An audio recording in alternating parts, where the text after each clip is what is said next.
panel to discuss an important new book that has just come out, and I'm very pleased to introduce the members of our panel. First is Professor Michael Sandel, a professor of government here at Harvard University.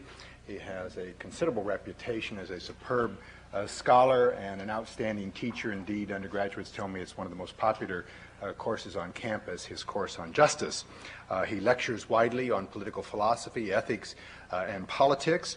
He has several books and scholarly articles to his name, as you can imagine. But tonight in particular, we have asked him to discuss with us his new book, which is called Democracies Discontent, America in Search of a Public Philosophy.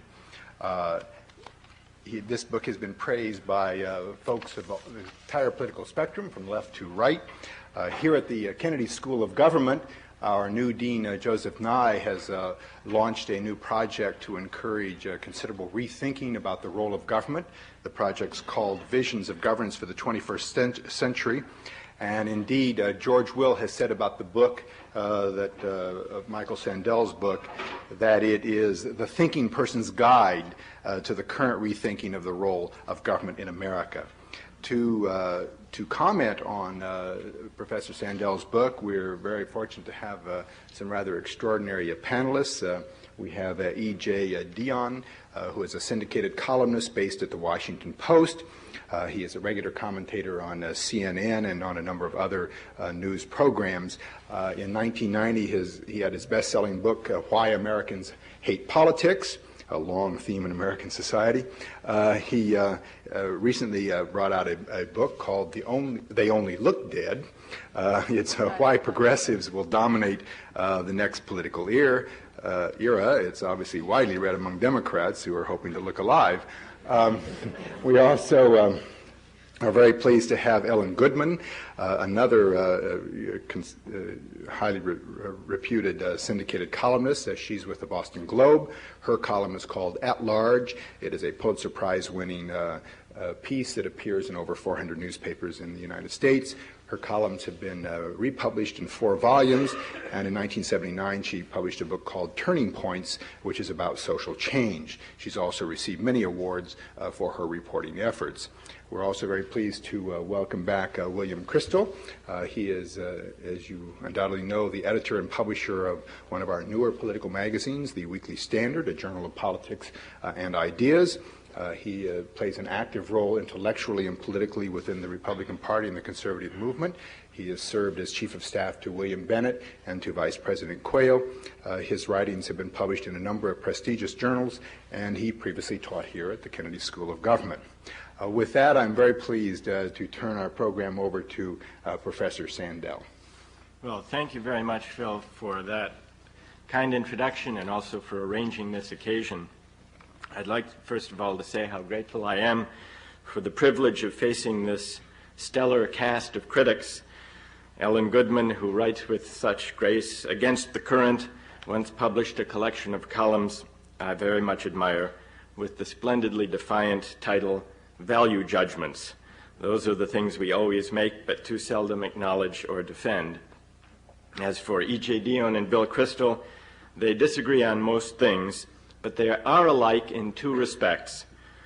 First, both received PhDs in political science, and second, both managed to surmount this handicap to become 2 of our most brilliant and insightful political observers.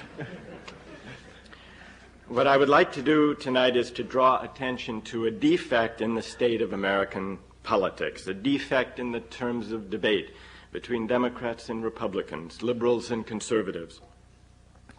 Now, some of you may be thinking, well, this is no great challenge. It's like, you might think it's like finding a defect in Bob Dole's syntax, or like detecting a flaw in Don Imus's etiquette. Our political scene, after all, is littered with a litany of complaints about the lack of civility, about the scourge of negative advertising, about the corrupting effects of money, about the superficiality of campaign coverage. These familiar complaints about the process of American electoral politics are all, it seems to me, valid and important, but they aren't my subject tonight. The defect I have in mind is a different one. It concerns not the process or even the tone, but the content of American politics. What is the content of our politics?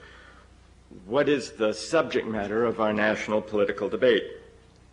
Mostly, it's about the same kinds of things it's been about for the past half-century, since the New Deal. It's about the role of government in the market economy. It's about the proper scope of the welfare state. It's about the extent of rights and entitlements. It's about the proper amount of government regulation. And roughly speaking, Democrats favor somewhat more of these things and Republicans less.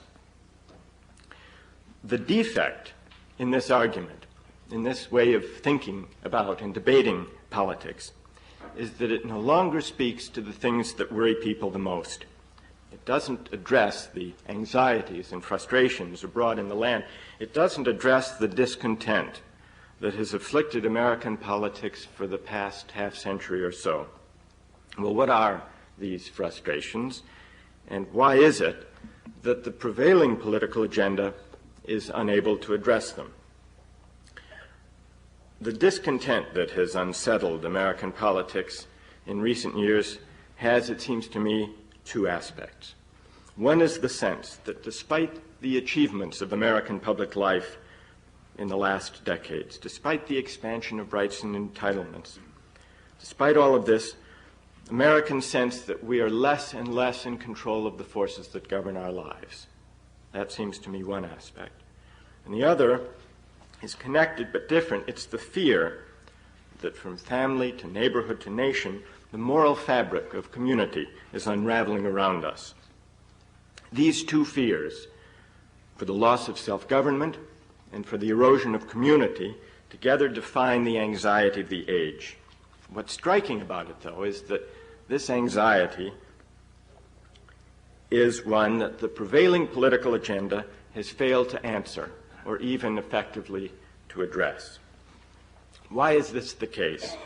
What is it about the prevailing terms of political argument that ill-equips us, Democrats and Republicans, liberals and conservatives, to contend with our condition, that ill-equips us to answer the aspirations to self-government and to community?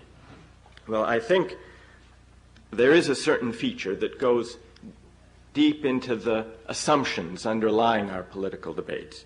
It has to do with the public philosophy by which we live. And the central idea of that public philosophy, which is really the subject of the book, the central idea is that to be a free citizen is to be guaranteed the right to choose our values and ends for ourselves. According to this public philosophy, the public philosophy of what might be called procedural liberalism, politics shouldn't try to form the character or cultivate the virtue of its citizens, because to do that would be to legislate morality. It would be judgmental, in Alan Goodman's phrase. Government should not affirm, according to procedural liberalism, any particular moral or religious conception. It shouldn't promote any particular conception of the good life. Instead, it should do something else, something more modest, something more restrained. It should provide a neutral framework of rights within which people can choose their own values and ends for themselves. Now, this idea that government should be neutral on moral and religious questions of the good life, is familiar and in many ways very attractive, because it seems to promise a certain kind of freedom that would be threatened or might be threatened if we affirmed the role of politics as shaping our character or cultivating civic virtue.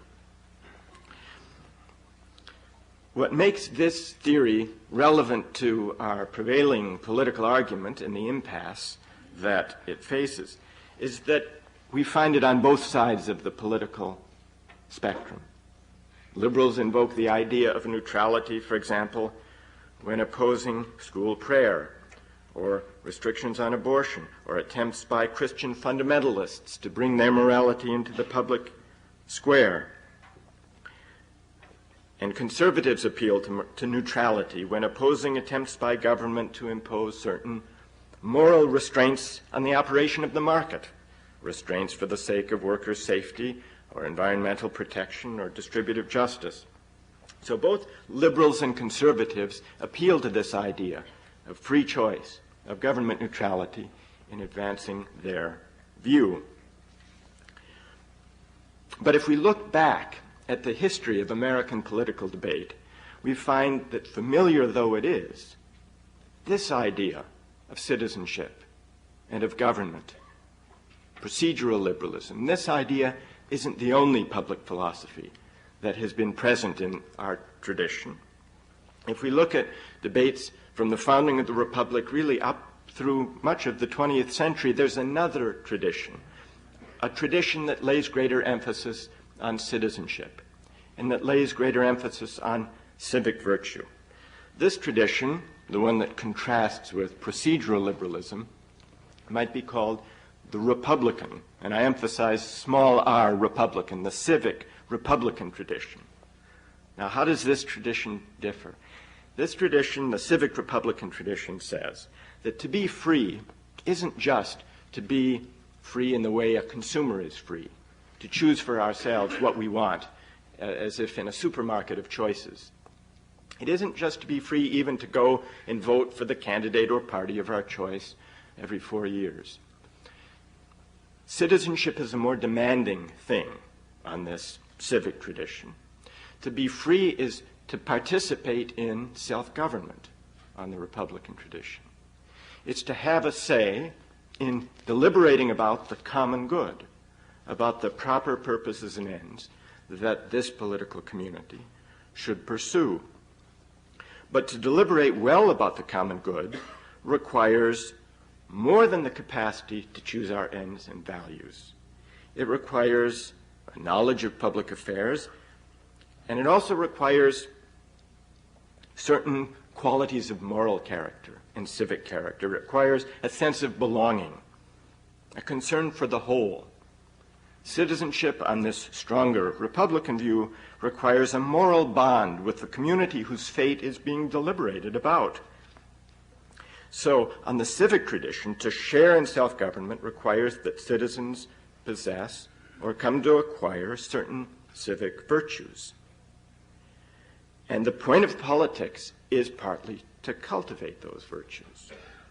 And here there arises the contrast with procedural liberalism.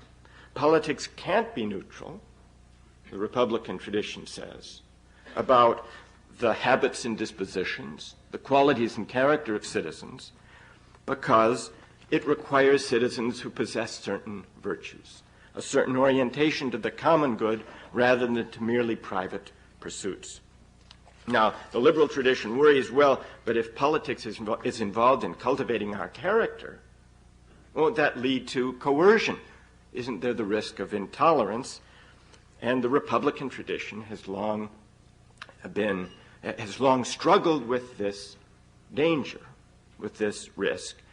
But with this admitted risk comes a richer, stronger idea of citizenship and community. The thesis of the book is that the civic voice of American politics has fallen away, that the Republican tradition, which informed American political argument going back to Thomas Jefferson and continuing through the progressive era around the early 20th century and even into the New Deal, gradually was crowded out in the 20th century, and especially in the decades since World War II, crowded out by procedural liberalism. And so more and more in recent decades, we've argued about politics in the name of neutrality and individual choice, and less in the name of citizenship, self-government, community, and civic virtue. There are now in our politics certain counter trends, and they've been most pronounced, most fully articulated on the right, among conservatives. Ronald Reagan was perhaps the most effective politician in recent political experience to try to recapture the civic strand of American political discourse. On the one hand, he did speak about individualism and laissez-faire and the freedom that goes with the market economy. But the more potent part of Reagan's political appeal was not the individualistic libertarian strand of his conservatism, but another strand, a civic or communal strand. That's when Reagan spoke about family, neighborhood, tradition, patriotism, religion. And it was this second strand, the civic strand of Reagan's politics, more than the first, it seems to me, that resonated with the American public and that addressed the frustration and discontent about the loss of mastery and the erosion of community. His was not an adequate politics or an adequate civic response, it seems to me, because while he campaigned as a civic conservative, Reagan in the end governed more as a market conservative. The unfettered capitalism that he favored in practice did nothing in the end to repair the moral fabric of communities and neighborhoods and families. In fact, the unfettered capitalism that he favored did much to undermine those very institutions that he evoked. In recent decades, Democrats have tried, and liberals have tried, to depart from the strictures of procedural liberalism. In fact, one listens carefully to Bill Clinton. He tried in his campaign and also as president to articulate civic themes, to reach beyond the terms of procedural liberalism, to talk not only about individual rights, but also about moral questions, about the role of religion in public life. And he even talked, for example, about what was wrong with teenage pregnancy. There was a revealing, he acknowledged in, I think it was his State of the Union a year ago, that Dan Quayle, Bill Kristol's former boss, had been right when he said that having children out of wedlock was wrong and that government should try to discourage it. So this was a departure, and a departure that came belatedly for Democrats and for liberals. A willingness to talk explicitly, to make moral judgments, and to make them in the context of politics and political argument. It was interesting, though, how hard old habits and reflexes die. Donna Shalala, the Secretary of Health and Human Services, was asked whether she endorsed her president's position on teenage pregnancy. And you could sense the unease, the old reflex in her answer when she said, well, I don't like to put this in moral terms, but I do believe that having children out of wedlock is just wrong. So there is a kind of dissonance as Democrats and liberals try to tap into the moral and civic dimensions of political discourse. What's missing, it seems to me, and here I'll give way to my fellow panelists, what's missing, it seems to me, both among the civic conservatives and also among those Democrats who have tried to appropriate this moral and civic language, is an attention to the economic conditions as well as to the effects of big government. The economic conditions that erode or contribute to the erosion of civic life and community. Take, for example, the growing gap between rich and poor in the United States. Now, for many years, Democrats have been more worried about the gap between the rich and poor than Republicans. But when Democrats argue about it, usually they worry about it in the name of fairness to individuals, in the name of distributive justice. It's unfair to individuals that some get less and less of the fruits of economic growth and others more. But there is available, it seems to me, to Democrats and to liberals another argument that draws on the civic tradition that says there's a deeper thing wrong with the growing gap between rich and poor. It isn't just that it's unfair to those at the bottom. It's that too great a gap between the haves and the have-nots hollows out civic life. It diminishes the possibility that we can share and live a common life sufficient to shared values, sufficient to the kind of life and the kind of citizenship wherein we can deliberate about common purposes and ends. This worry about inequality, the civic worry, goes back to Aristotle and Rousseau and to Jefferson and to Lincoln.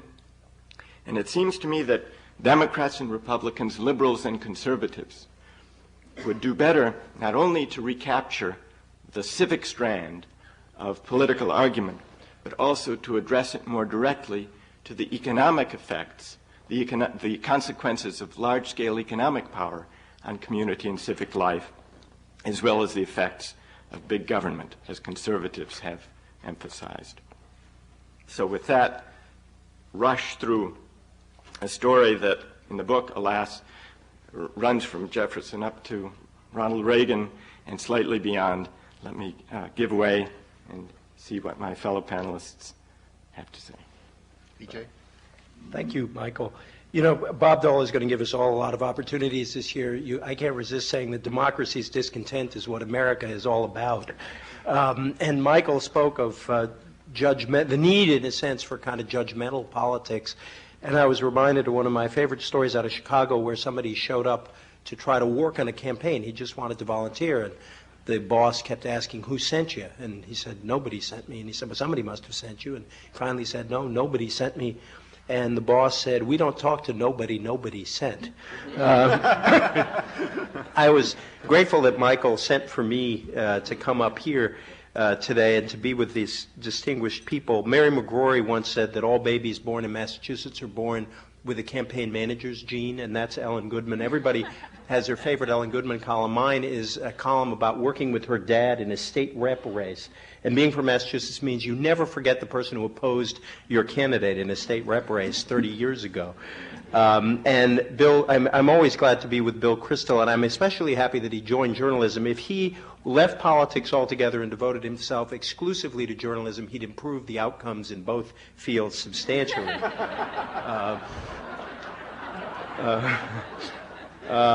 And Michael is, I am a huge fan of Michael, as you will see in what I say. Michael is the author of what may be my very favorite line by any political philosopher. In his earlier book, he wrote, "When politics goes well, we can know a good in common that we cannot know alone."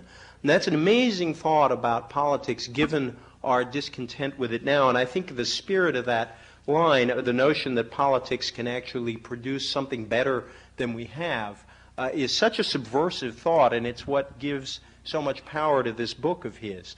A teacher of mine here also was a teacher of Michael's, Michael Walzer, concluded a course in political philosophy in the early 1970s by arguing that the great question in political theory might fairly be summarized as a running debate between John Stuart Mill and Jean-Jacques Rousseau.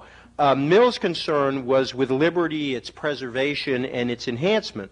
Rousseau was concerned about liberty too, but he often defined it in ways that seem very strange to us. Michael, in his book, quotes Rousseau as declaring that the great legislator's goal is to change human nature, to transform each individual into part of a larger whole, and quotes, to deny man his own forces. That is surely a strange approach to liberty. But Walzer taught correctly, I think, that one of Rousseau's driving concerns was a concern that should animate all friends of liberty. And that is the question of how can we build a society in which liberty can prosper, and how can we create citizens who will not only exercise their liberty but also preserve and defend it. The great tension, in other words, is the tension between those who are so concerned with liberty itself that they see no grounds for government or society to try to instill civic virtue, to try to create a civic spirit, since doing so could amount to violating the very notion of individual liberty that's being defended. And on the other side, there are those who are so concerned with creating the good society and building up good citizens that they lose sight of freedom as an ultimate purpose and fall into the worst of Rousseau's errors. Walzer was suggesting that this tension between liberty itself and building a society in which liberty will be at home is a permanent condition of free societies and also a permanent task for those who theorize about freedom. And I think Michael Sandel proves in his book that he is a good student of Michael Walzer's, because I think that really is one of the central themes of his argument. How do we build a free society that can preserve freedom, and how do we choose to define that freedom? I just would like to go through a few points where I agree strongly with Michael, and I should say that I've just written a book predicting a new progressive era. A new progressive era requires lots of people writing brilliant things about civic life, that reform both of society and of government in our country has always been associated with a revival of the civic spirit. So I'm very grateful to Michael for having written this book, for very personal as well as for personal reasons as well as reasons having to do with my being a citizen of this country. First, I think Michael is absolutely right in calling attention to the fact that the United States was conceived of as both a liberal and a republican society. And I think that tension, too, between liberalism and republicanism, as he defined it with a small r, will always be with us. Liberalism is a view that freedom is always about being left alone by government. Republicanism, as he says, always sees liberty as depending upon our sharing in a process of self-government.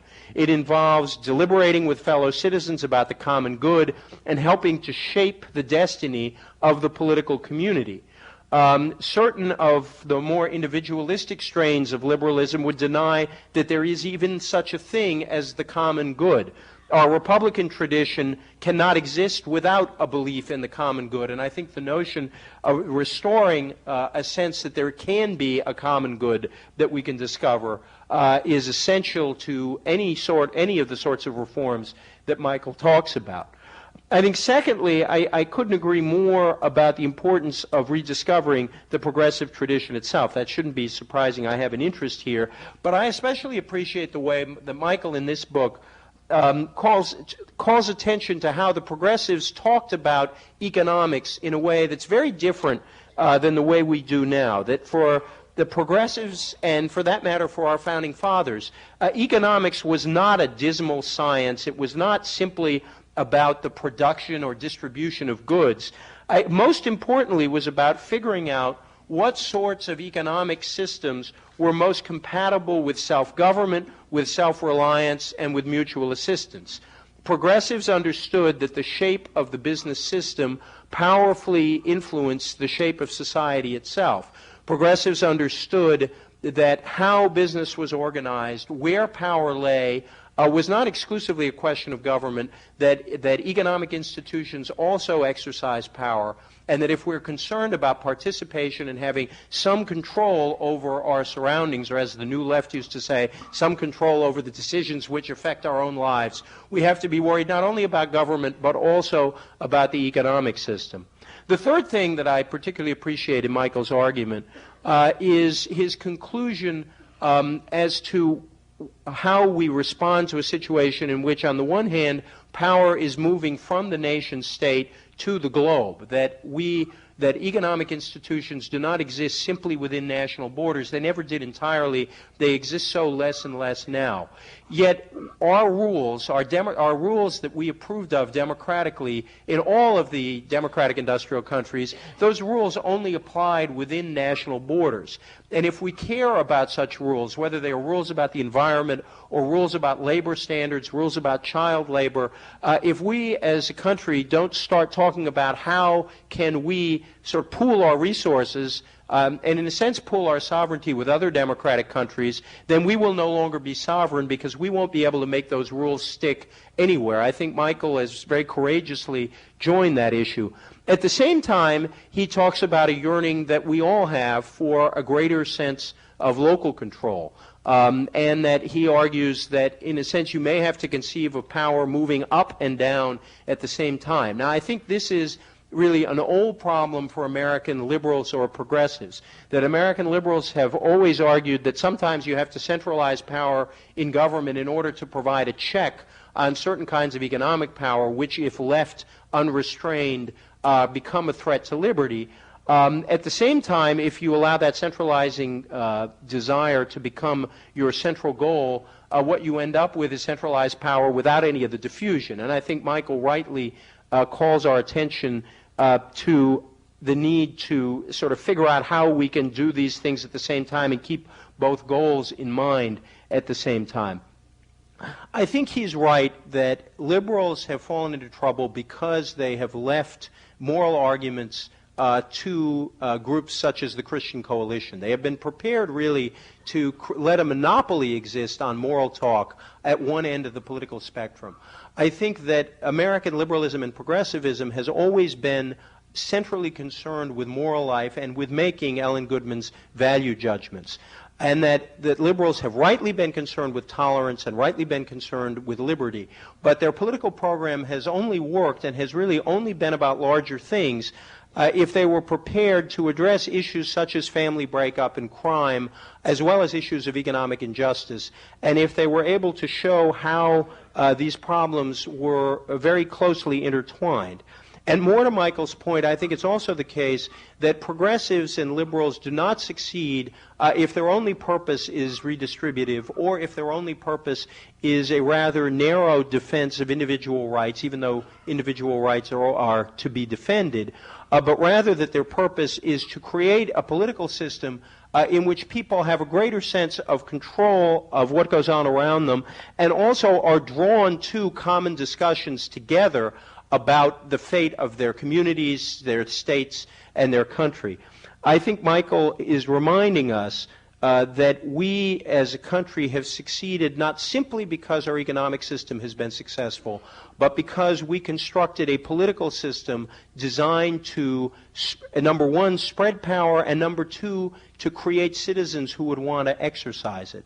I close by saying that I appreciate what he's done, because I think that we have become far too cynical as a country about both the possibilities of government and the possibilities of public life. And I think this cynicism is alien to us as a people.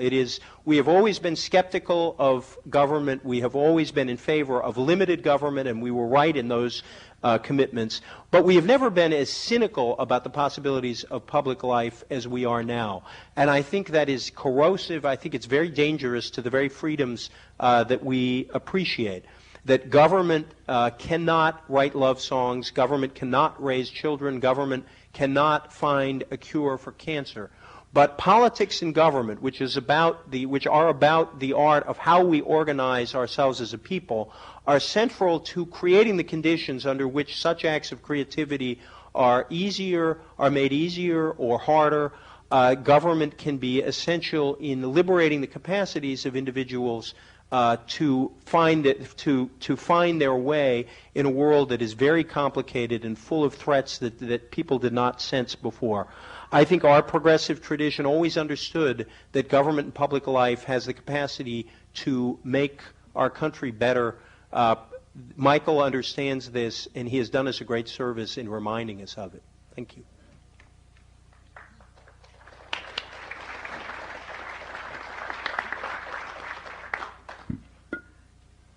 Well, I also think Michael was extremely clever in convening this panel, because he managed to convene three people who had done our undergraduate work here, yet under his aegis, since he's the only one up here who had a chance at tenure. I thought that what I'd do tonight is talk just for our 5 to 7 minutes about discourse itself, because everything that Michael has written about in this book depends on our ability to actually discuss these things in the public forum. And the public forum is, in a way, my subject, our occupation. And I just wanted to offer a few thoughts tonight about how difficult it is to conduct a civil, let alone a civic, dialogue. And I think I should start by saying that in a very clever meteorological way, I decided to spend the winter as a visiting professor at Stanford. And I left 90 minutes before the first blizzard and just returned. And while I was there, I taught a course called Telling People What You Think. And this appeared in the Stanford course catalog, I should say, as Telling People What to Think.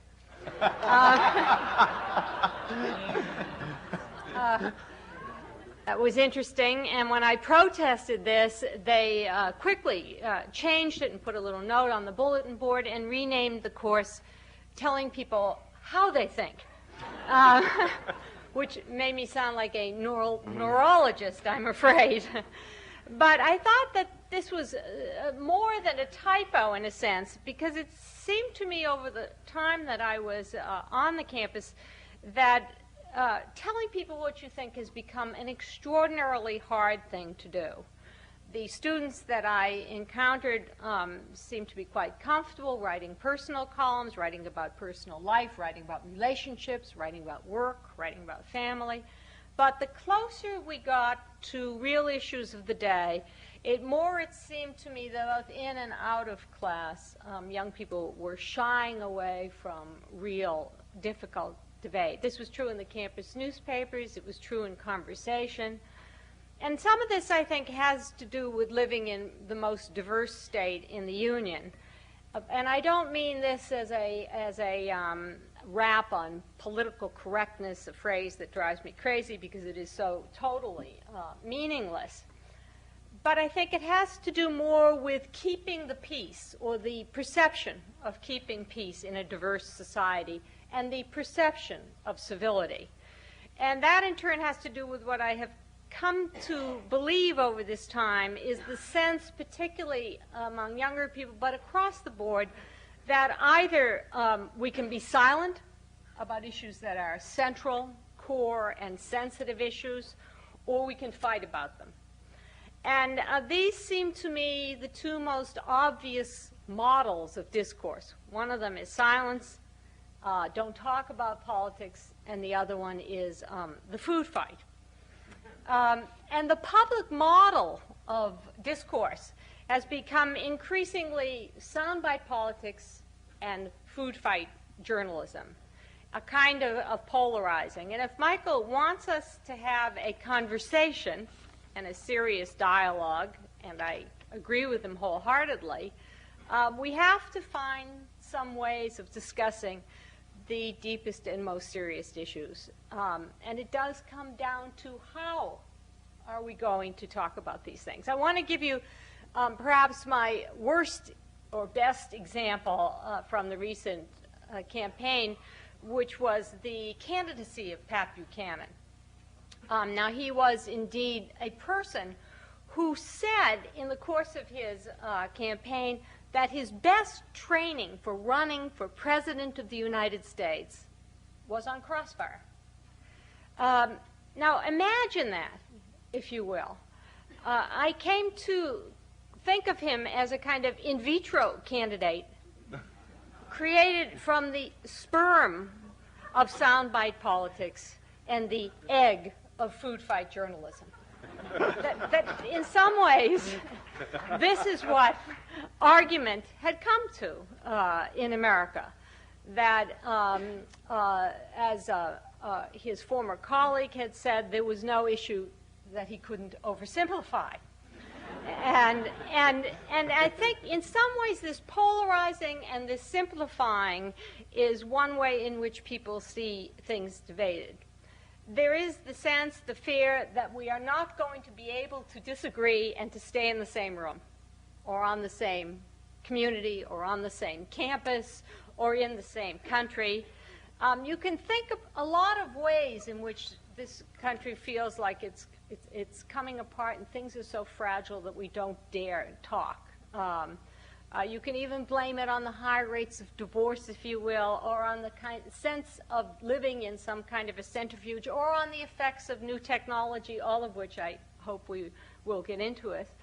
I would also say that one of the things that has happened is that most Americans do really feel ambivalent about a lot of the most serious issues of our days, whether they are hot-button issues like affirmative action or like abortion. But we don't see ambivalence reflected back to us or worked out. And my own experience tells me that a lot, particularly my own experience with the media. You know, I have figured out the perfect way to get out of doing Nightline. I'm not a night person, and I don't speak at 11:30 at night.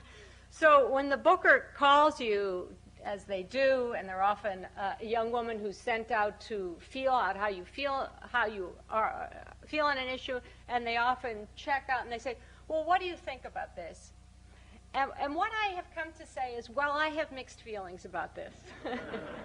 And you can hear the phone going down at this. because we don't do mixed feelings in one person.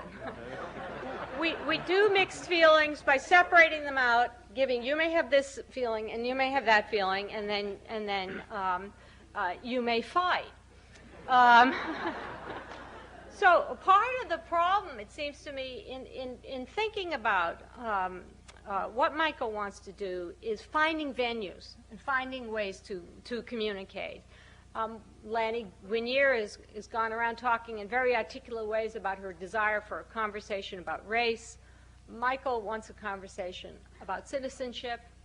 And both are true that American politics has lost its civic voice, but it also has lost its civil voice. And in some very real ways, we are tongue-tied. And I would hope that we would discuss a little bit the place to begin by finding ways and venues to hold hard, but not angry, discussions. Thank you, Ellen.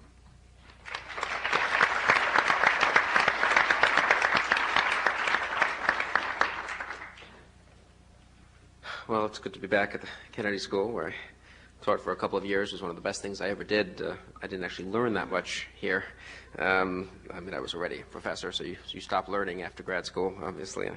I learned most of what I know and most of what I've forgotten from Harvey Mansfield and Jim Wilson and Dieter Sklar and others in the government department. But the best thing about teaching at the Kennedy School is that it gave me this terrific joke line for the next 10 years after I went to Washington and became a Republican political hack, which is that, you know, if you go speak, when you start speaking to Republican and conservative audiences, all the master of ceremonies has to say is that he once taught at the Kennedy School of Government, and people start laughing and hooting, and, you know, you get all this sympathy because you must have been so beleaguered and persecuted.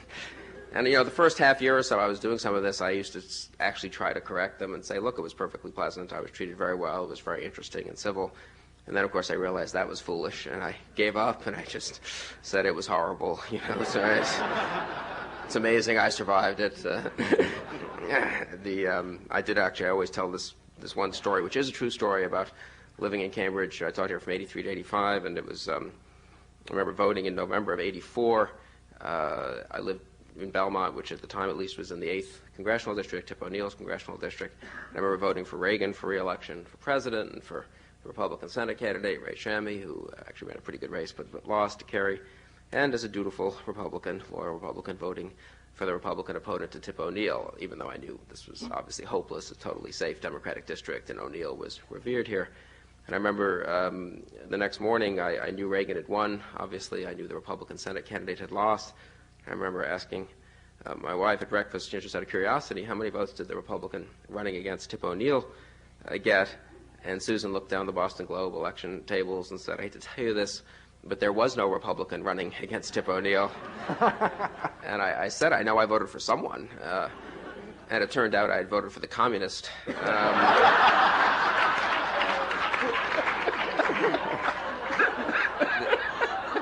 This is a true story. I told this story most recently, or at least about 6 months ago, when I was. Most people think it's amusing, but I actually told it. I was debating Susan Estrich, whom many of us know here at Harvard, who now teaches law, ran Mike Dukakis' campaign in '88 and teaches law in Southern California. I was debating Susan Estrich at the University of Judaism on the west side of L.A. before a wildly liberal Jewish audience in Westwood, or wherever that is in West L.A. Susan and I are both Jewish, and the topic of the debate was, is the Christian right good for the Jews? Which I don't really recommend as a debate topic if you were going to take the side I was taking. And we walked out there were 400 people there. We walked out on the stage, and the moderator said to me, don't worry, there 380 of the people are on Susan's side, but at least 20 are undecided. And I think by the end of the evening, she had won most of those 20. In any case, I thought I had to break the ice somehow with this somewhat hostile audience, and I said I was used to being in a minority. I grew up on the west side of New York as a conservative, and I lived in Tip O'Neill's congressional district. And I told this what I thought was an amusing story about trying to vote for the Republican opponent of Tip O'Neill and inadvertently voting for the communist. And there was dead silence in the audience. very nice lady came up to me after the talk and said she didn't see what was so funny about the story. It was a tough choice. And, so I'm glad you do see what's funny about the story. I'll be brief. This morning, I mentioned this to Michael. My family was up here with me. We were touring around the last couple of days, and the Freedom Trail and all that. And before they left, Rebecca asked what I was talking about, and I showed her my 13-year-old, and I showed her Michael's book. I said, talk about democracy and its problems. And she said, well, it should be pretty simple. Just say that democracy is good and communism is bad, and vote Dole in '96. Which is sort of impressive for a 13-year-old, I think. I think the communism is bad is now out of date, and shows that she hasn't been paying attention the last 4 or 5 years. Someone else pointed out to me today that when I told this story that Rebecca, by virtue of living in a Washington suburb, has now picked up the speech patterns of Bob Dole and speaks in these short, clipped sentences, But that is what it's all about. And let me say just a word about Democracies Discontent. Let me be a little more partisan or not partisan exactly, but polemical perhaps than the excessively high-toned panel we've had so far. Let me lower its level appropriately. And I'll make this simple-minded argument that it seems to me what Michael Sandel calls Democracies Discontent is mostly liberalism's discontent, and that the public philosophy that has been discredited is liberalism, which has been the dominant political philosophy of the last 50, 60 years. It did many good things. It became exhausted and has now run its course, and we will see what succeeds it. But it's not so clear to me that this is a crisis of American democracy. It is a crisis of the old regime, so to speak, of American democracy, and I think that regime ended in November of '94. The question of whether we can build a new order that's a sound and sensible and attractive one is obviously an open question. The extent to which liberalism became exhausted, I think, became clear to me in April of '93 when Hillary Clinton gave her Politics of Meaning speech, which I thought was actually a little unfairly ridiculed. It deserved a certain amount of ridicule, but not as much as it got. But it is amazing. The Clintons won. They had a Democratic president, Democratic Congress, 30 Democratic governors, 2/3 of the state legislative chambers were controlled by the Democrats. This was the chance to finally, after those horrible 12 years of Reagan-Bush, to move ahead with liberalism's agenda. And Hillary Clinton, a very intelligent woman, the wife of the president, gave a speech basically saying liberalism had no agenda, that we were in a crisis of meaning, that we needed a new politics of meaning. No self-confident political doctrine, no political doctrine is self-confident anymore or can govern anymore, I think, when its chief exponents stand up and basically admit that all is in crisis, that a new politics of meaning of some indeterminate sort is needed. And I think I did see at that point just how false the hopes of liberals, that we would have a new dawn of liberalism, and those hopes were very real, we now forget, in early '93, how false those hopes were. And in that respect, I think her admission that liberalism really had nothing to say about the deeper problems of our time did prefigure the electoral debacle of November '94. November '94, I think, was the end of an era, and it really is important to say that. It was a huge realigning election, or a huge watershed election, that ended a 60-year-plus era of the dominance of the Democratic Party in the United States. As I say, that era did many good things for the country. It did some not-so-good things for the country. But it ended. It had lasted a long time, as American political eras go. Roosevelt had established the Democratic Party as the majority party in '32, cemented it with the huge off-year election in '34, and it really came crashing down after much erosion over the last 20, 25 years. In November '94, the Democrats are no longer the majority party in this country. Liberalism is no longer, I think, the dominant political ideology or doctrine in this country. Needless to say, when you end a long political era, it is a time of uncertainty, even of chaos, a time of some discontent. This can be a healthy thing as well as a worrisome thing, and in my view, in fact, it's on the whole a healthy thing, since I think liberalism had outlived most of the good it had done and was now not doing much good anymore. But the extent of the '94 election really is remarkable. For all the talk about discontent, anti-incumbency, throw the bums out of both parties, it was a huge partisan sweep Only Democratic bums were thrown out. All the Republican bums were reelected in '94. Every incumbent Republican governor, senator, and congressman won reelection. Huge shift in governors, state legislative chambers. 18 state legislative chambers changed hands in '94, in addition to 9 governorships, in addition to, obviously, to both houses of Congress. So the era of big government is over, as Bill Clinton memorably said a couple of months ago in the State of the Union address. And I really think it is. I mean, Clinton didn't mean it, I don't think, when he said it. But, that seems to be characteristic of him. But nonetheless, it is true, I think. Now, what comes after the era of big government? And there, Michael's book, I think, is a helpful guide. The challenge to Republicans and conservatives is, can they, as Roosevelt did in the 30s, create a compelling agenda, a persuasive public philosophy, sound public policies that create a new era of politics and public policy? And that question is very much open. I don't mean to say that all is well, Republicans are going to do great and every conservatives are going to govern successfully. Maybe they won't. There's some evidence that they can, I think especially at the state level, where on the whole Republican governors pursuing moderately conservative policies seem to be doing reasonably well, both in terms of policy, we would differ on that I suppose, but politically as well. And they get reelected. Citizens seem reasonably happy with their governance. They seem to be able to build support to take further steps in the general direction of reducing the size and scope of the state government somewhat, cutting taxes, welfare reform, education reform, and the like. So at the state level, there's some evidence, I think, that a new Republican era, an era of conservative governance, might be in the works and might succeed. At the national level, it's much more problematic for reasons we don't need to go into here. The Republican Congress, I think, overreached and tried to do after one election what you can only do after 2 elections. And we now have a sort of presidential election where it's unclear how much the real issues of the day will be sort of forcefully debated, and to what, or whether we will have a Bill Clinton running as a sort of going so far to the center that, as Michael suggested, he's now somewhere to the right, probably of Bill Bennett and Dan Quayle on lots of issues, and Bob Dole, who's not the most articulate spokesman for a new conservative governing agenda, as his opponent. I do think the 2 key tasks of conservatism in this new era are the ones Michael suggests: the restoration of self-government and the revitalization of community.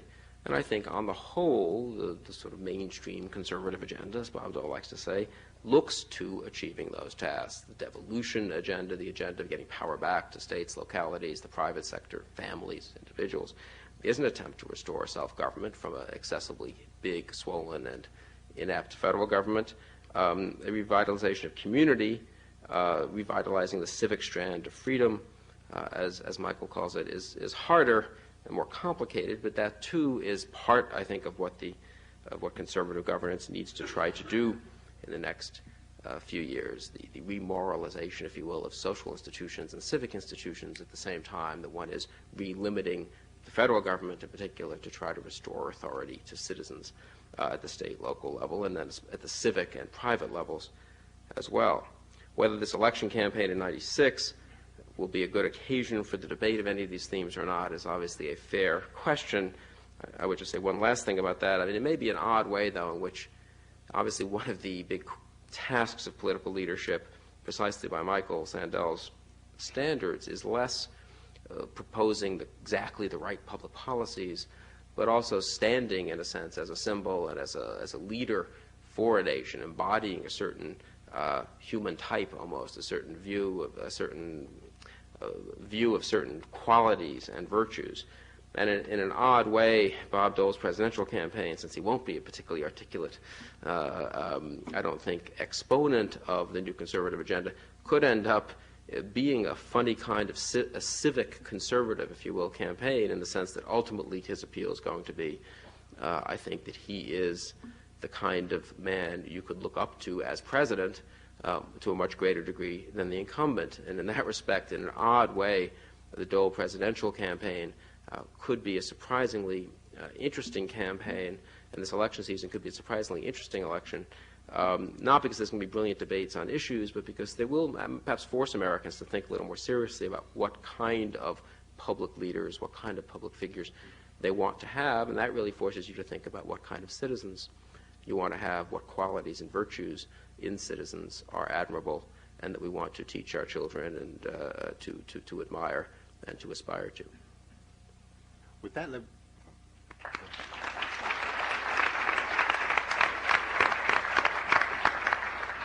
before we turn to questions from the audience, I want to give our Michael Sandel and other panelists just a chance to perhaps quickly comment back on each other's comments. Just a quick one for Bill on the last point, on whether the mainstream conservative agenda does hold out some promise of restoring self-government and revitalizing community. It seems to me that one feature of the civic strand of freedom that's missing from mainstream conservative agenda is that the civic strand of freedom historically has always had to lean against the market and against the power of the market and against the power of big business. And this is true whether one goes back to old conservatives like the Whig Party in the day of Henry Clay, to Lincoln, to Teddy Roosevelt, who inveighed against materialism and who was an advocate of reigning in the trusts. Old conservatism, traditional American conservatism, to the extent that it was informed by the civic aspiration, the civic strand of freedom, worried as much about market power and its corrosive effect on community and virtue as it did about governmental power. And that seems to me missing from contemporary conservatism, mainstream conservatism at least. The only place we find it is outside mainstream conservatism in Patrick Buchanan, who said in the campaign, and here he was truer to the civic strand of conservative thought, when he said that he didn't worship on the altar at the altar of the market economy. And it seems to me that unless conservatives acknowledge, and this it would seem remote to me, but I could be wrong about it, and you could be a far better judge of it than I, unless conservatives are prepared, mainstream conservatives, to mount a critique of the effects of markets and large-scale economic power on citizenship and civic virtue and community, it's unlikely that their project for the revitalization of these aspirations will be more than hortatory. I just want to say I knew that Bill Kristol liked voting against Democratic House members, but not until tonight did I realize how far he was willing to go to have an opportunity to do that. I would just underscore the point Michael made, and I think that part of the question confronting conservatives right now is what, if anything, are they willing to do to grapple with the problems posed to use President Reagan's trilogy, family, work, and neighborhood, the problems created by economic change. I think that what Buchanan grasped about the social conservatives was that their discontent was not simply about a sense of moral breakdown in the country, though they clearly feel that, but also a sense that the moral breakdown is closely linked to a sense of economic uncertainty. And that President Clinton liked to use the phrase in 1992 that he was standing for people who work hard and play by the rules. And for a lot of people in the country, they don't know what the rules are anymore. You learn a lot about an era by the jokes people tell, and I've heard now 5 politicians tell the story of the man who says, yes, I know this economy is producing millions of jobs. My wife and I have 4 of them. And I think the extent to which that kind of discontent feeds back into family life and neighborhood life, will people have enough time to spend running the Little League, volunteering in their church? And that I think you can't separate a desire to rebuild institutions which conservatives rightly revere. You can't separate that from a concern about the economy. And the only other point I'll make is I'll never forget Ellen Goodman's line about the in vitro presidential candidate. I think that some of the concern about the loss of community and the breakdown of community is, in a not so subtle way, concern that mommy isn't home. And so when women who are or more than half of the voting population hear some of this, they hear it with 2 ears. One is a shared sense of loss of community and a shared understanding of the need for personal responsibility, and the other ear is saying, yeah, but I'm the one who's going to get the personal responsibility, and what they really mean is that I'm not home and that I'm not on the PTA. So women hear these things, with two ears. One of them quite jaundiced. If you have a jaundiced ear, I think you only have a jaundiced eye, but never mind that. The other thing that I think is interesting is we talk about community in a way, assuming we all understand what that means. And I'm interested just thinking about how our location of community has changed, even in a physical way. That the sense of community as a neighborhood, which you mentioned, which is allegedly physical space, dropped off the screen, probably as much as 20 years ago. That people stopped knowing their neighbors as much as, say, our mythical small town and so forth, and our mythical televised small town. And don't forget how much of the images are those images located at television's beginning, which has become our sort of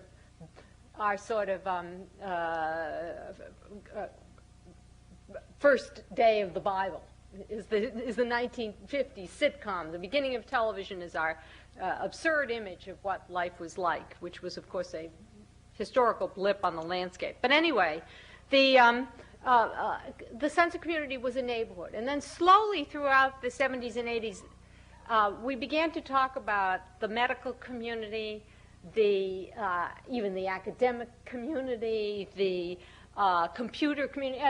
Our community was relocated in a physical sense from the place we lived to the place we worked, which took on a stability and which took on relationships. I mean, the famous comment from the Ford Foundation, what do people like about work? The schmooze factor. A sense of people who knew each other and who knew more about the people that they worked with than the people that they lived next door to.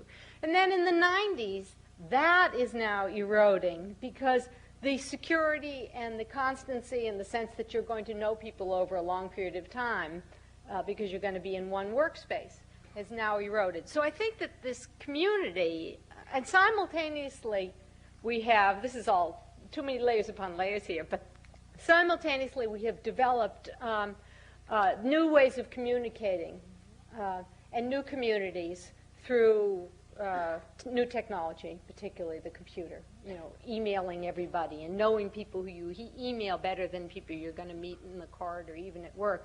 So that this whole nostalgia for community has come in at least 3 waves, and each wave has meant people feel more and more fragmented.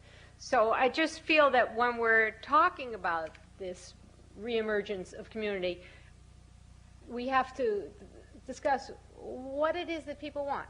Face-to-face, hand-to-hand, email-to-email. What it is that we are nostalgic for and miss.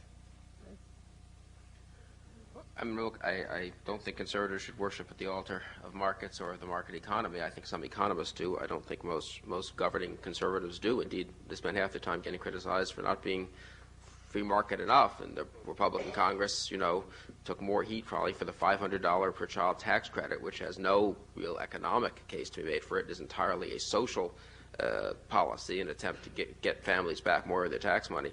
They probably took more heat for that from sort of enlightened opinion than for most of the sort of free market type things they did. And to the degree they're now going to get more incentives, not from Harvard professors and others, not to be excessively cowed by those who say that their only job, Republicans' only job, is to make sure markets work perfectly. I think that's a good thing. I think it is an empirical question, on the other hand, what reforms or what modifications of markets are good for communities or are good for civic organizations, help citizens be better citizens, and which don't.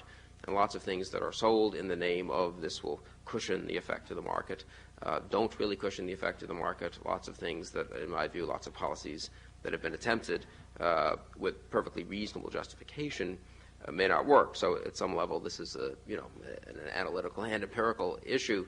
I do think on the whole, conservatives like free markets because they're free, not because they're markets, and they have a certain presumption, all things being equal, that letting citizens alone to make their decisions and keeping government out, things will work out better in the long run. But it doesn't obviate the need for people to be serious about the task of strengthening civic institutions and allowing both public and civic spaces for citizenship to flourish. I also do think Ellen Goodman makes two very important points, actually. I've always been struck also by the point about community. I would have taken it slightly different direction than you, which is that at some point people started using the word community about precisely those institutions that are the least communal, the academic community being a good example. But this is true in general, everything is now a community and therefore nothing really is a community. The other point, it is, look, the issue of mommy not being home, as you put it, is of course a very important issue actually when you really try to think through how you would strengthen the institutions of civic society, so many of which depended on both parents not being in the workforce all day. It's just a simple matter of time and of effort. And to the degree that it becomes now politically, socially respectable, I won't use the word political correctness, but socially respectable to question the notion that both parents working is the best outcome, not just for the kids, but for society as a whole. I think that will be a healthy development. With that, let us open it up to questions. We have two microphones here on the floor, and if you'll please quickly identify yourselves for the audience and ask your question. David? Sorry. My name is Dave Bonfili. I'm a senior here at the college. I thought Ms. Goodman made a really good point about using terms without really understanding fully what we mean by them, and that was something that struck me while Professor Sandel was talking earlier about procedural liberalism and civic republicanism, small r and small d respectively. I was thinking of hot-button issues from the last couple of years, and I was thinking about issues like gays in the military, issues like universal health care, or even the crime bill or abortion, and it seems to me that these issues could be called part of a procedural liberal agenda or part of a civic republican agenda, depending upon the rationale you used for why you support or don't support such a program. So I was wondering whether, when you were talking about these, whether you were talking about it from the perspective of motivations for support, or whether you were talking about an actual agenda, a procedural liberal agenda, or civic republican agenda. And if it's the latter, if it's the case of an agenda, what I missed in the presentation was any clear idea of what a civic republican agenda would look like. And I wondered if that's the case, if you could sort of give me an idea of, in practical terms, what such an agenda would be.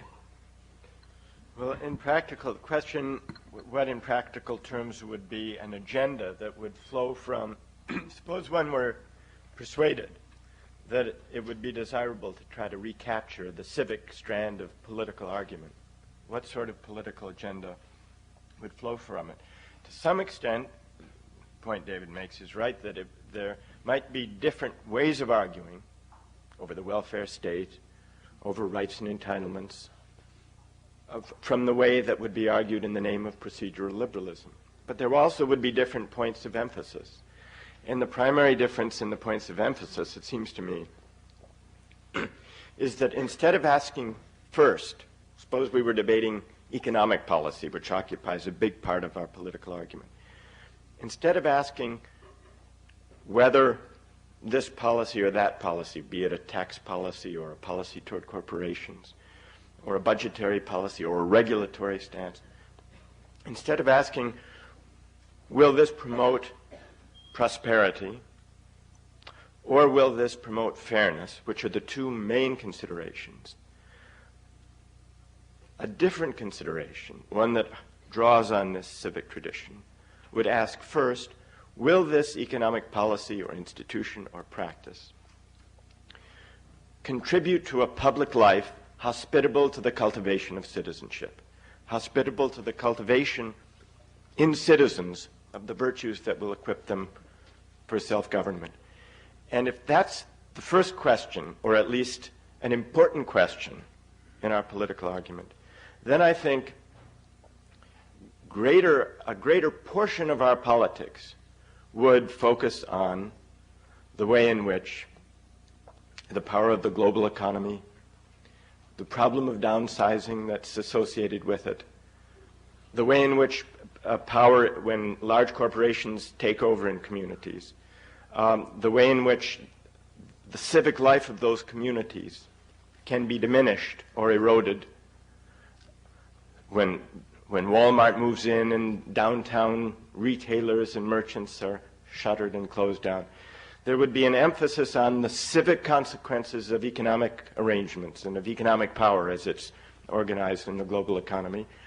And while one could imagine arguments drawing on procedural liberalism and individual rights that would worry about such things, it's less likely that those considerations would be at the center of political debate than they would be on a political debate informed by the civic strand of economic argument.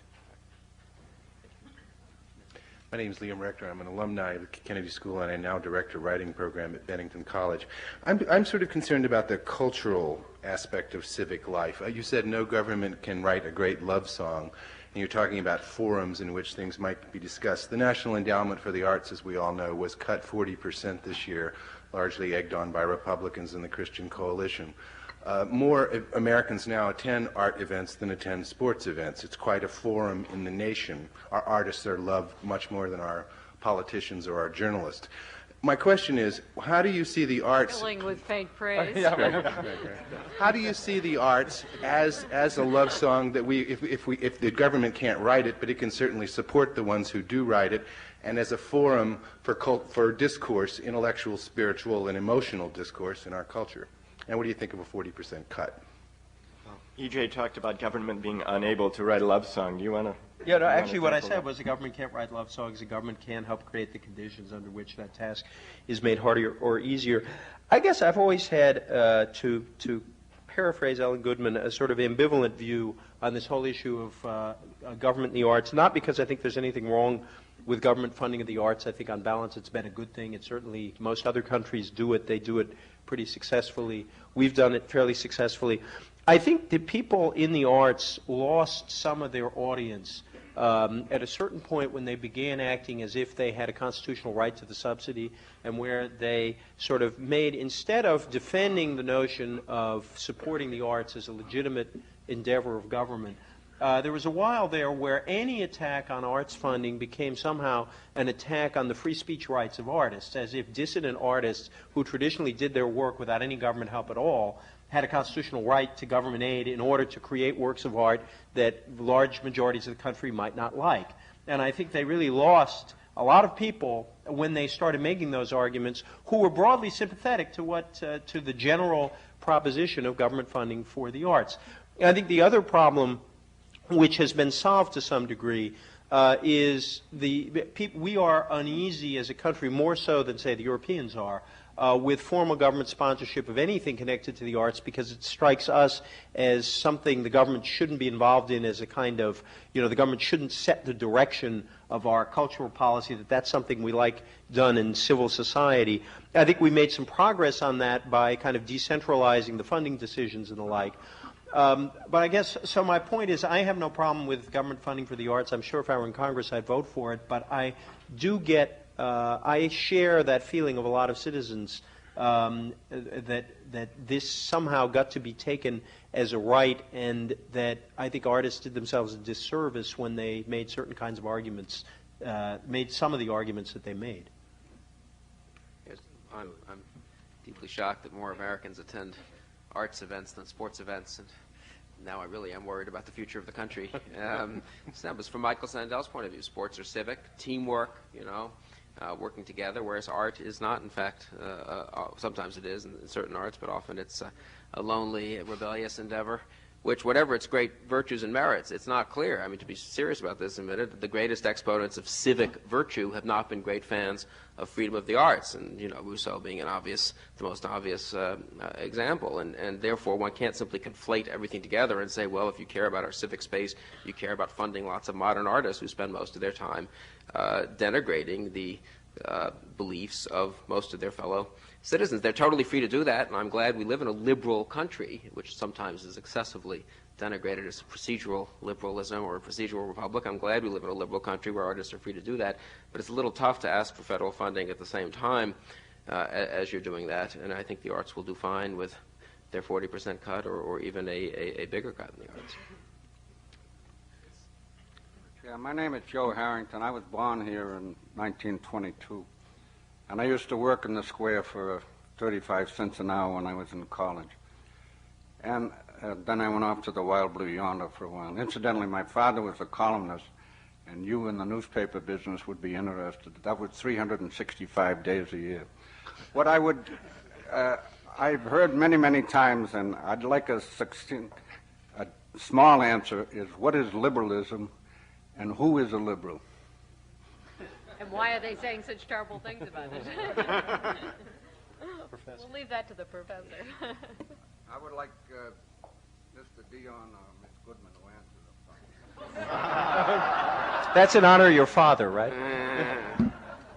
You know, in my book, I use the word progressive, and I've been joking that a progressive is a liberal who's looked at the polls, which is not how I intend to use the word. But, you know, the problem with the word liberal, and I want to be succinct, is that it really has historically meant something very different than it has come to mean. That liberals in the 19th century were people, in some ways, who hold Bill's view of government, who believed in limited government, very little government involvement in life.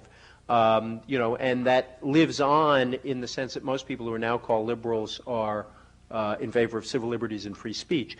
Somewhere around the turn of the century, the meaning changed some, where a bunch of people started asserting that government not only is not automatically a threat to liberty, but can actually expand liberty. They were sort of, in England, they were called the New Liberals, and there were people who said that government intervention, whether in ways like the GI Bill, where the government sent a lot of people to college, or through new forms of labor law to give people in the workplace more power, the government could actually be used to help people out, essentially.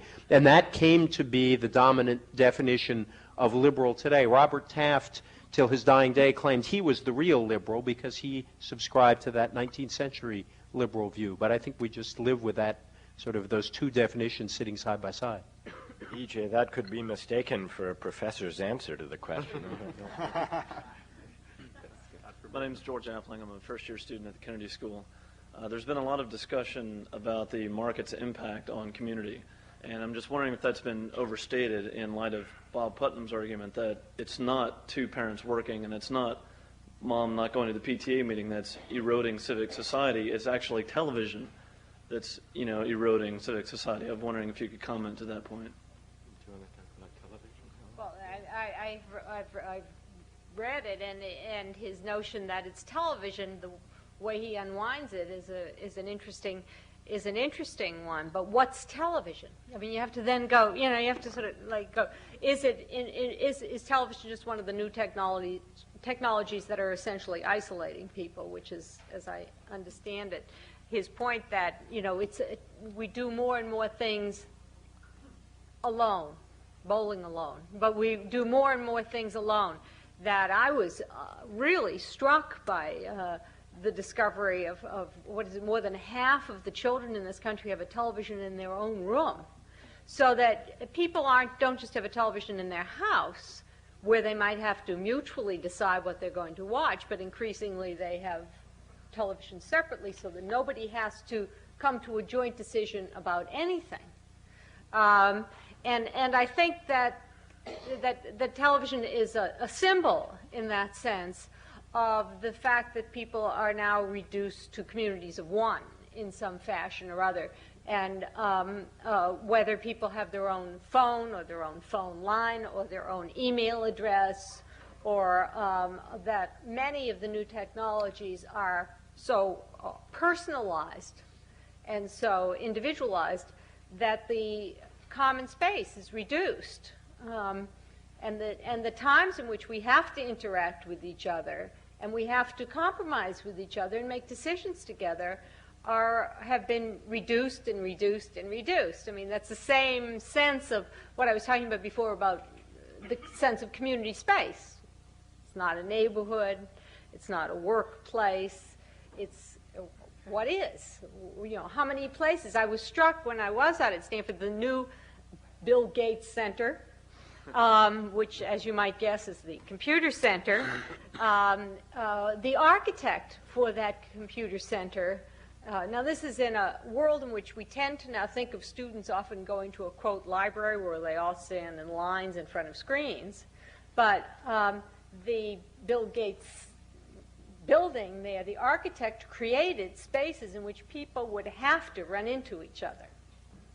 And I think that's crucial. How do we create spaces in which people have to run into each other, whether we're on the same street or we're in the office, or whether people who are now telecommuting, actually have to run into other human beings and not just get them on the internet. And so I think that his argument is really about the technological isolation. I'm sorry, go ahead. Well, I think one great virtue of Bob Putnam's work is that I don't necessarily agree with all of his conclusions, but he has tried to look empirically, really, at what the truth is about communities and civil society. And as you suggest, I'm not sure that some of these, statements we all make, markets are a terrible threat, may or may not be true. Bob does seem to have a slightly excessive fondness for bowling leagues, which I were not aware were such wonderful civic and social institutions. I also think, strictly speaking, it is not true. I've asked him this. I don't think he's done the empirical work on this. This would be a good Kennedy School project.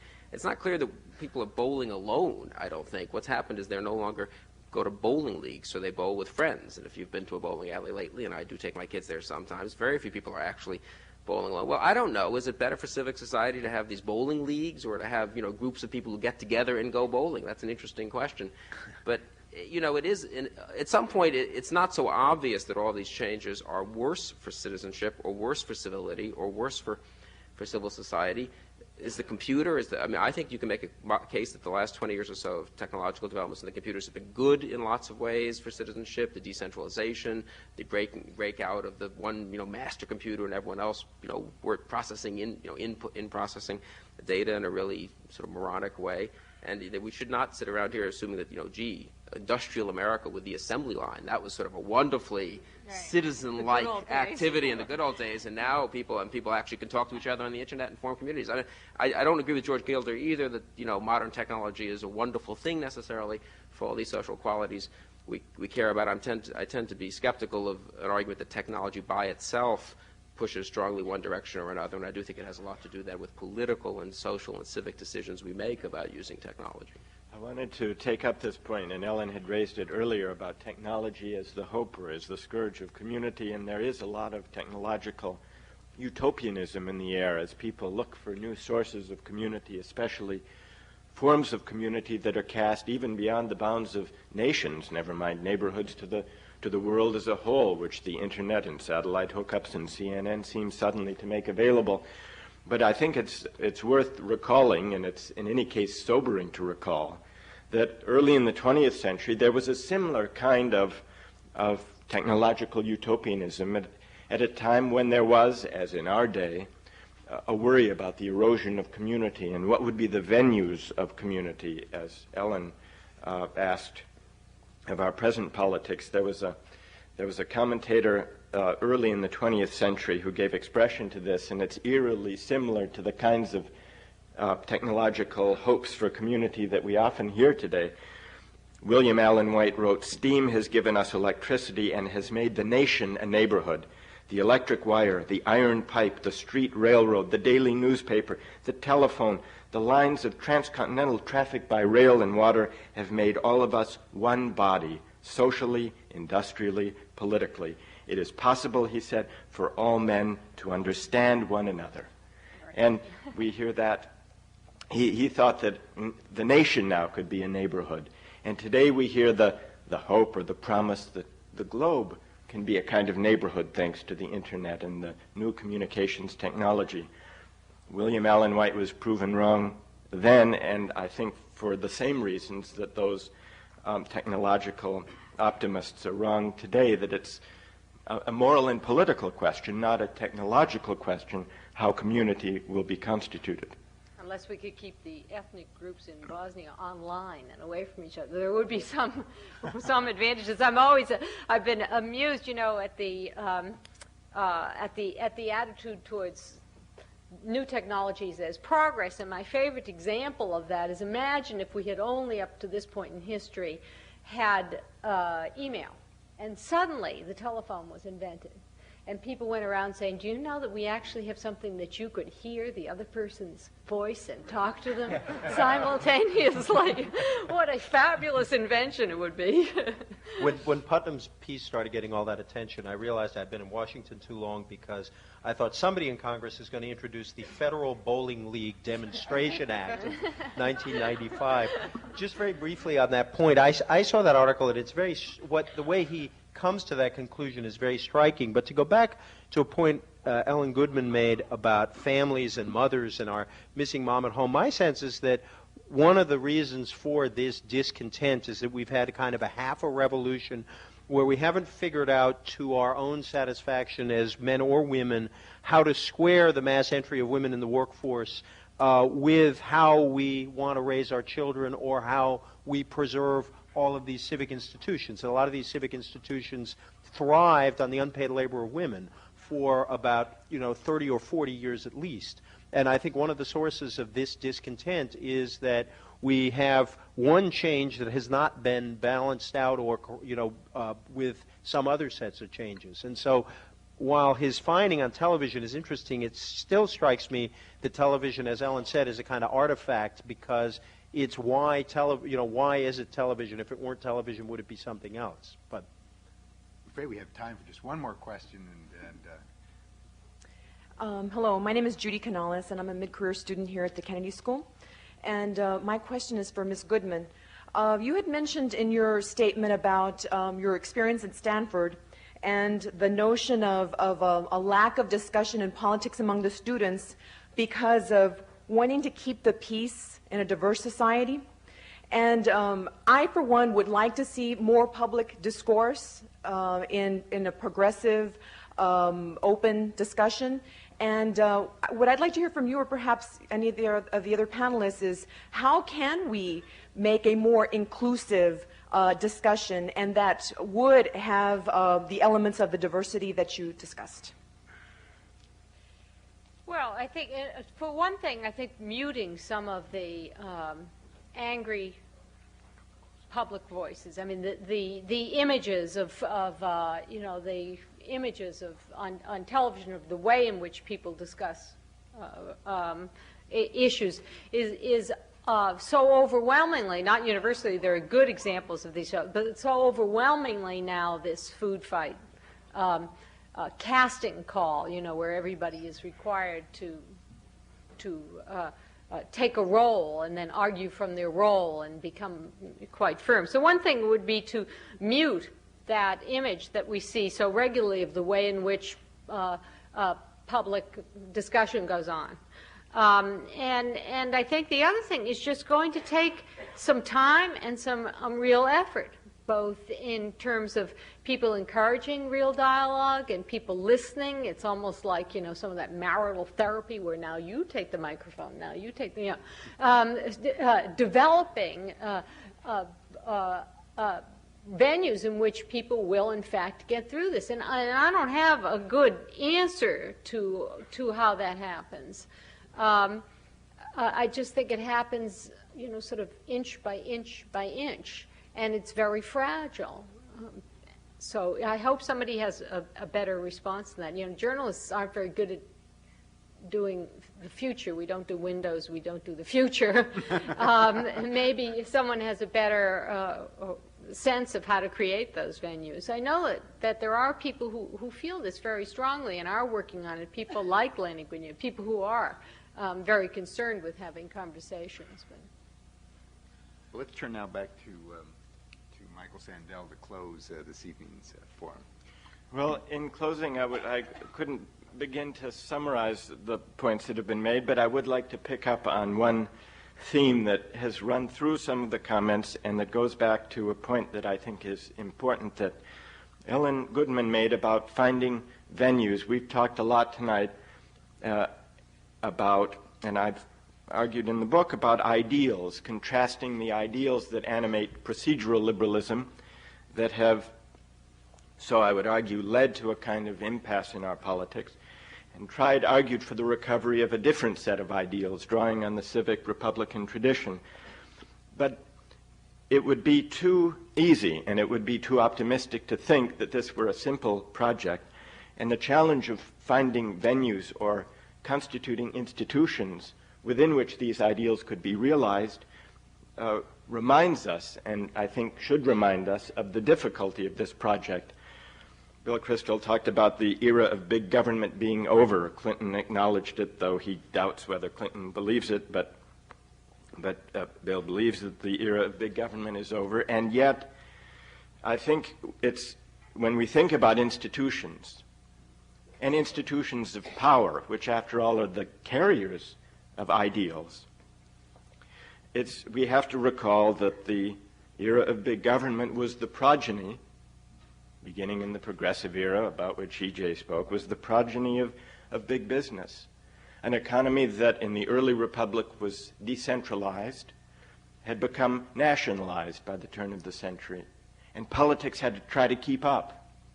And the way politics tried to keep up, to assert democratic authority over large-scale economic power, was to invent big government, beginning with the progressives and continuing in the New Deal and up through the Great Society. But the progressives, whom E.J. rightly emphasizes, understood that it wasn't just a matter of centralizing government. It was also a matter of trying to nationalize citizenship, to constitute a new, broader basis of political community at the level of the nation in order to support a national government that was strong and could exert democratic authority. That was the project of the progressives. When last there was a worry, as there is a worry today, about community and self-government. I agree with Bill Kristol that we're at the end of an era and at the beginning of a new one, though I wouldn't characterize it in quite the way Bill did, because today there's a gap, again, a lack of fit between the scale of economic power, which is global, and the terms of political identity, which are at their best, at their most expansive, national, and not always that. But we can't simply extend the reach of government, as the progressives did, to catch up with the global economy. What would that mean? Would it mean kind of cosmopolitan citizenship? Would it mean global government? So when we ask about venues of citizenship and institutions to form a civic virtue relevant to our time, it seems to me that we have to attend to politics at the most comprehensive level, which is to say the level on which the global economy plays itself out, but also at the same time we have to attend all the more with all the more emphasis on smaller forms of political community, intermediate between the individual and the nation or the global community. And that means that even as we try to build political institutions and even a sense of identification that reaches beyond nations, we have to try to find venues or constitute institutions within civil society that locate people in the world, that give them a sense of moral anchoring, and that provide for venues of political discourse that are more particular than the world as a whole. And that means shoring up the institutions of civil society, from families to neighborhoods to schools and congregations to the workplace. To recover the civic virtue relevant to our time, it seems to me, we need a range of venues and political institutions, which is a measure of the hope of the civic project, but also a measure of its difficulty and its challenge under modern circumstances. Thanks, Bill. Well, thank you very much, Michael. We appreciate you and the entire panel this evening.